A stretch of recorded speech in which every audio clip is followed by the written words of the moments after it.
everybody, and welcome to the part 9 of our ongoing series that we like to call All About Our Expediting Trucking Business. And I am so glad you say that, and I don't have to, because I can never remember them.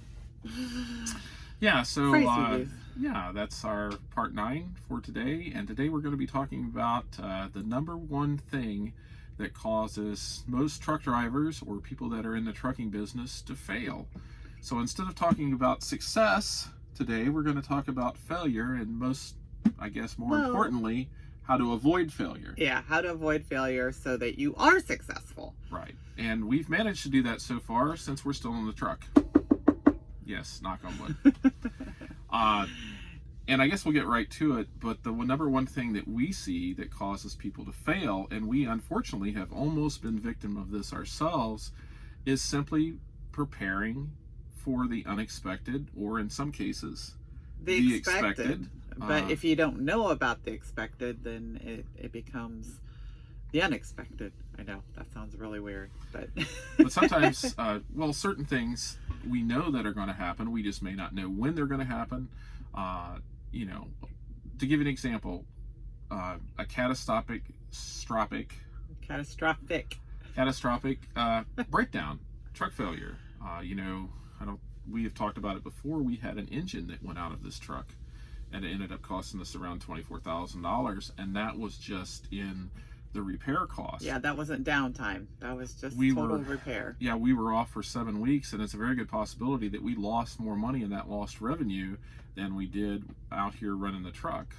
The engine was $18,000, and it cost us almost $6,000 to get it put in. But we were off for 7 weeks, and we probably lost $30,000 to $35,000 in lost revenues that we can't make up. Yeah. We can't go back in time and do that. Now, that is us as owners. But even if we were driving for an owner, that would be an awful long break for drivers to have to take off for repairs. Now, mind you, drivers that are out there who are just maybe beginning and thinking, oh my gosh, that doesn't happen often. Right. And, that happened to us last year. And that was, I think before that, the most time we had ever been off for any repairs, even with the owners that we were driving for, was 5 days. Yeah. Was it a week? It was a week. We were off. We had a transmission that had to be replaced in the truck. And we also had a clutch that had to be replaced in the truck later on. A different truck. In the red truck? The blue truck. Red truck. And so we were down for an entire week. So it does happen, and something you need to prepare for. And what we're talking about preparing for is we're specifically talking about putting money back in case of those emergency situations that pop up. And in the case of something that is known, and I would say this is probably the number one reason a lot of people fail, is taxes. Yeah. People have to put money back to pay your taxes. Because if you come from a job that took taxes out in your paycheck, and you never really paid much attention, if you were like me, I never really paid much attention to it. I took it out, and if I got a tax refund, that was great, and if I didn't, that was okay too. And I don't think when I was working for someone else I ever paid in that I can recall. But you're just expecting that money to come out. As drivers and as owners, you are responsible solely for paying your own taxes. Right. Even if you drive for someone else, they're not going to take taxes out of your paycheck, to pay the government. You are responsible. Yeah, we're talking about income tax. And she's exactly right. We are paid as 1099 employees or contractors, independent contractors. And so, the danger is you hear us talking about, we have our revenue goals are $6,000 a week. And that sounds like a ton of money. And in a lot of cases, it actually is a ton of money.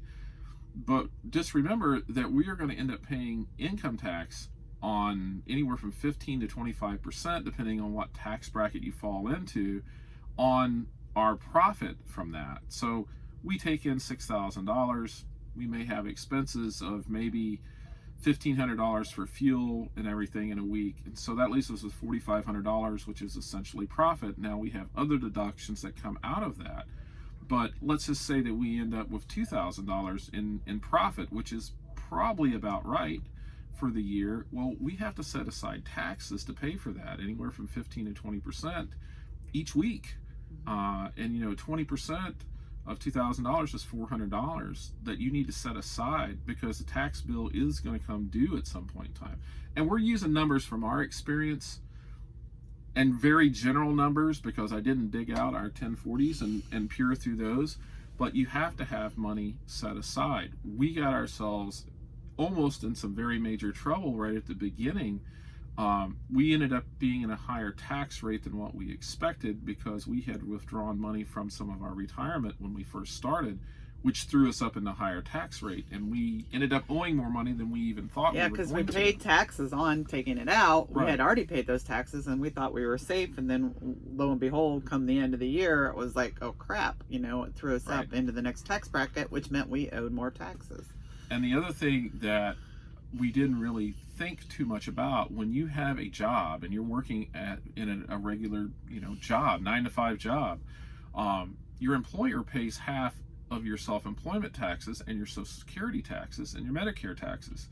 So you have payroll taxes, the FICA taxes that come out each week out of your paycheck. Well, we never see the other 7.5% that what we pay, the employer also pays. But when you are a 1099 contract employee or contractor, you pay all of it. So you pay 15% goes right to Medicare and Social Security. And that 7.5% can be a substantial amount of money that we just don't think about. But it's there. The government thinks about it. Trust me, they think about it all the time. And if you're one of those people who are out here doing research on getting into trucking or getting into expediting or this is something you have to be aware of, because and I don't know, some teams, we've been married for so long that I tend to rely on him to know that information, and he did a lot of the research before we got started.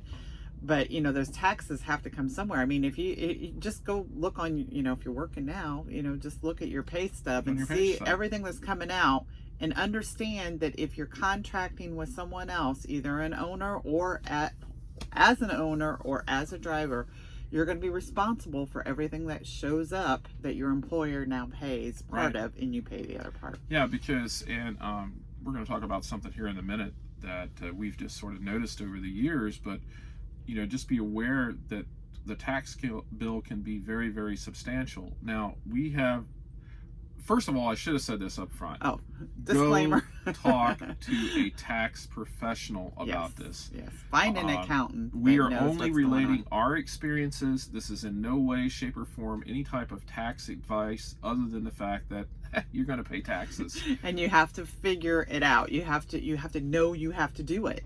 Even if you're drivers, go find a tax professional to do your stuff. There is so many complications with this. There's something that's called a per diem that you're entitled to while you're away from home each day. That is basically the only deduction you get. Yeah, and the tax laws change from year to year. Exactly. Sometimes, our accountant has shared with us, he says, oh, this has changed and this has changed, which we would have been oblivious to, because we don't. We're not the professionals in that respect. There were changes with the per diem last tax year, and that could substantially affect a lot of folks out here that are doing this. But go and talk to them. You are independent contractors. The vast majority of people that do expediting are independent contractors, either as an owner like us, or as a driver, where you're basically a subcontractor with a carrier through your owner, who is the primary, contractor. General contractor, subcontractor terms. Yes, but, I'm a daughter of a construction contractor, plumbing and heating contractor, so I get all that subcontractor, contractor, but those are that's terminology that some people aren't familiar with. Right. And it is, you have your general contractor, and then you have your subcontractors, and we're those subcontractors, Right, as drivers, yeah. So it's very important to keep aware of that. And like I said, probably the best piece of advice I could give anybody that's getting started in this, go talk to a tax accountant first, because you are going to be shocked. And this is the one, I'm going to get to this topic in a second, because you don't realize what's going on. The numbers that you hear quoted, you take home, okay, let's just say, you talk to a fleet owner and they say, well, you're going to take home $10,000 a week or a month. That's a lot of money. That's substantially more than probably most people working a 9-to-5 job are making. But just realize you don't get to keep all that. Yeah, that's 15 to 20%. Just take right off the top. You get to keep less than someone that's working in a job bringing home $5,000 probably in a month, maybe the time of all taxes, because nothing's taken out. Yeah, and when we talk about getting into this business, you also, for your own success, keep a budget for your household expenses. And then you add and you figure out, okay, this will make me enough money to live on, but don't forget to throw in those taxes and any health care or anything like that you would be responsible for, because if you're working in a job at home, chances are you get some sort of health care benefits. Right. Out here, you're on your own. You pay for your own. So you got to subtract that off the top too. And we're not trying to discourage anybody from doing this. It's just we want you to do and be wise about your decisions. Right, because you don't want to. We were talking to friends of ours last night, and we tend to only share the good aspects of this business, and there are very many. They're very good, but there are some stuff that you need to be aware of, because oh, I've got all this money. Well, you don't. You have it in your hands, but you need to put that back, and you need to save that money. Put it in its little piles. Its own little piles. Well, and this is the thing I've been talking about. It's something that I don't really know what we call it. I call it number creep. And this is especially apparent. Jim's big terminology. It's the fact that we deal with large sums of money that, as someone that was working even a $50 or a $60 or a $70,000 a year job, the numbers that we deal with are a scale above that. And very large numbers. You make really good money, but you pay really big bills. We get fuel probably when we're running through the week. We buy fuel at least once a day, sometimes twice a day. And that's around $250 that you're buying just for fuel every single day. These truck payments are, $4,000, $5,000, $6,000 a month. And we tend to get to the point, if I take the truck into the shop just to have the oil change, well, that might be $400. Just to get the truck washed, maybe $65, $70. Yeah, and we look at those numbers when we're driving, and we're like, "Oh, $400. That wasn't too bad." Yeah, that's under $1,000. That's awesome. I spend less than $1,000 going to the shop. I'm happy. Before we started doing this, $1,000 was wow. We thought we were rich if there was $1,000 sitting in the bank somewhere. But what happens is those numbers that you spend in your business tend to start creeping over into your own personal spending habits. This sounds horrible, but I don't think anything about taking a $20 bill out of my pocket and spending it. And in a lot of cases, $20 is an hour's worth of work is 1/40th of someone's weekly income. And to me, that $20 bill has slowly grown, and I have to watch myself to do this. It's become the dollar bill. It's become a dollar bill to me, because I write these huge checks day in and day out, where I literally probably spend more in a day than a lot of people make in a week. And that's just, spending money for us. We have to really be careful with that. Like I was talking to my kids, they have jobs. They have really good jobs. But we make more in a month sometimes than they make in a year. But again, we don't make it. It comes through the bank and goes right back out. Right. It comes through our bank and goes right out. We normally, it's nothing for us to deposit and spend $25,000, $30,000 a month in our bank accounts. We're not making that money, but since we deal with those large figures every day, we tend to let that creep into our own personal spending habits, which is a very bad idea, because we have to remind ourselves that, hey, $20 is a lot of money. Yeah. And when you just you're so used to spending it, it gets out of control very quickly. We just this past year, I guess is last year, we had been kind of keeping our business and our personal completely separate on every little aspect that we did. I mean, it's still obviously separate in our accounting purposes or whatever, but in my little budget keeper, I finally combined the two of them so that we know now what our combined budget needs to be for the truck, for our expenses, for the truck and our business, and for our personal expenses, because that kind of gives us an overall picture, because it's all flowing through us. I mean, Right. separately, but then collectively, because sometimes, personally, you may, things get, I don't want to say that, kind of meshed together. Right. I don't know. Right. Well, and it's like just the way our business is set up. Now, this is how our business is structured. It's different for everybody. And everybody has their own different reasons for doing it the way they do it. We are set up as an LLC, and it is Backcountry Trucking LLC. That is our company. Judy and I own the company, but we are also employees of our company. Mm-hmm. And when we pay taxes at the end of the year, our business collects our payroll taxes, and we submit those to the government every month, and then we file through the business every quarter.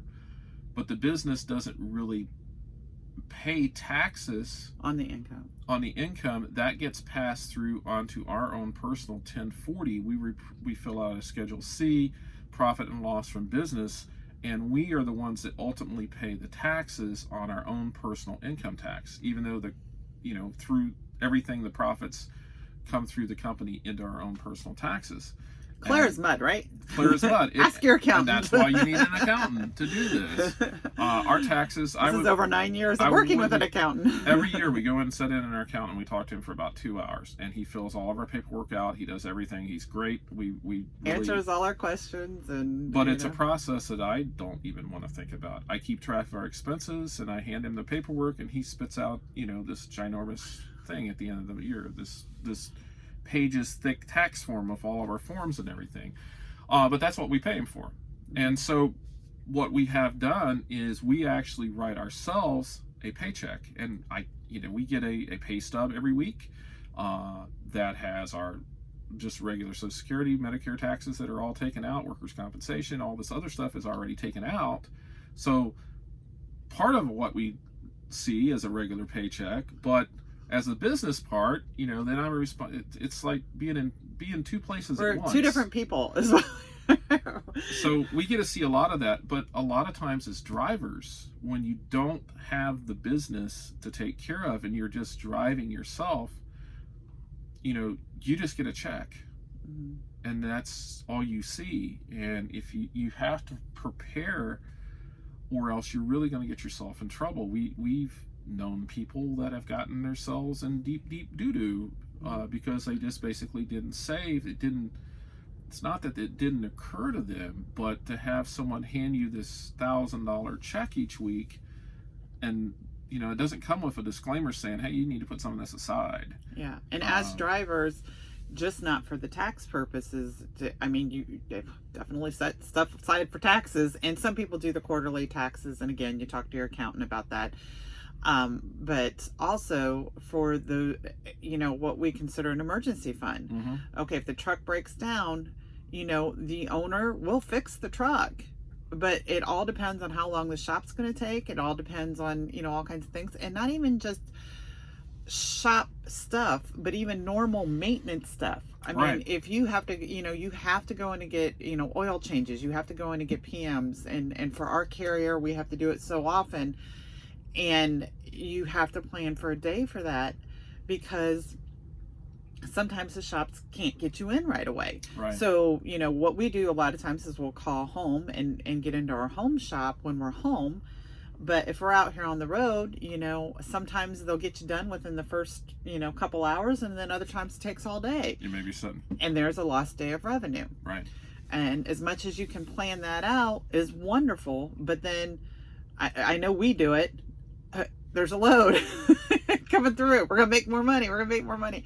But if you're not taking care of the truck, even as drivers, You if can't. you aren't going to be able to keep driving that truck, because Right. it'll eventually wind up in the shop for a lot longer period of time. Right. So, it's just something you need to be aware of. So I guess, what do you do? Um, like So you can be successful so you can be successful. and Well, not fail. I mean, I would highly suggest any money that you bring in from your business, you take a quarter of that and set that aside. So if you guys, as a team, bring in $2,000 a week, you get a check from your owner, $2,000.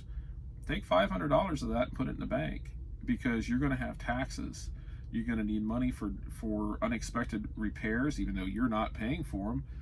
Like Judy said, lost revenue. If your truck's out of commission for a week because of some repair, scheduled That or $2,000 isn't going to be there. unexpected, you're not going to get a check for $2,000. That's the one thing we learned really early on. When we go home, We don't make any money. no. When we first started driving, our We carrier, put out a lot of it, but we don't make anything. yeah, our carrier said, "Oh, well, Our owner. Yeah. our owner, Yeah. that we drove for, said, oh, well, you can stay out 3 weeks and go home a week." Well, that Woohoo! sounds great. I get a week's vacation every month. I also don't get a paycheck for 1 week every month. And so we found out really quickly that didn't work for us. Yeah. And so we got into the habit of basically staying out 6 to 8 weeks and going home for a weekend. Yeah. And so we sort of continue to do that. We go Yeah. home more now because we own the truck and we do make more money. But we know we go home more than we should. But we're not going to change. And the emergency fund thing also, this stuff isn't just about a truck either. I mean, there are times when we're out on the road where we get the flu, Yeah. we get sick. I mean, just like in your home. But, some people who are in jobs at home may get sick days. You don't get sick days out here. No. So you lose that revenue. And, and that can be a day or two of revenue that you're not making. The other part of the trucking business is freight is not always running gung-ho on the high It slows aspect. down. And it slows down from month to month. I mean, maybe week to week. And there are times where you're running great for 6 months, and then all of a sudden the bottom falls out and there's nothing.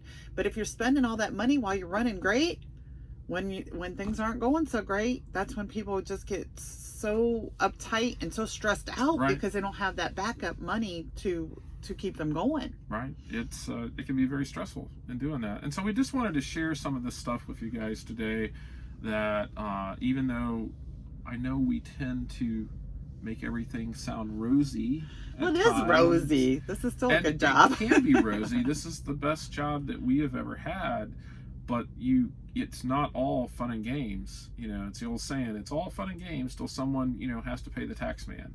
I just made that up. No one's ever said that. But it's true. And for the folks that own their own trucks, that's an entirely different ballgame. On complexities on just several levels above what a driver has to deal with, because not only we have a lot of deductions that drivers are not entitled to, but we've also got a lot more responsibility. Expensive. As far as something breaks on the truck, then not only am I paying a truck repair bill like $24,000 for an engine, we also lost probably $30,000 in lost revenue.